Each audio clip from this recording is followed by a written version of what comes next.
So, ito po ating Tiny Lab na playmat. Working po yung sounds niya. Ayan.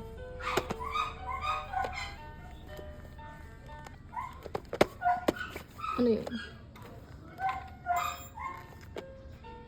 Ayan. I think kulang ng 2 toys kasi may 2 slot na ganun, oh. Walang laman. So, 3 lang yung toys niya. Kulang siya ng 2. Monkey. Si giraffe. Ayan. Ito yung details. May si Rad Air.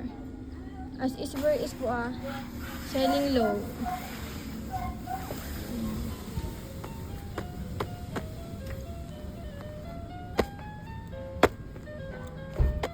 Ito kasi may pindot dito. Para maglipat yung paa ng anak nyo. Nalilipat yung sounds. Off. Pampatulog. May mirror siyang kasama, ganyan details. Yan. Selling as is po ito, Na-wash ko yung mat, pero ito hindi ko na-wash. Kayo na lang po mag-rewash. So, up na natin. So, ayan. Pwede siyang pang travel. Dalhin-dalhin. Malaki din po yun, Yan. Tiny Love.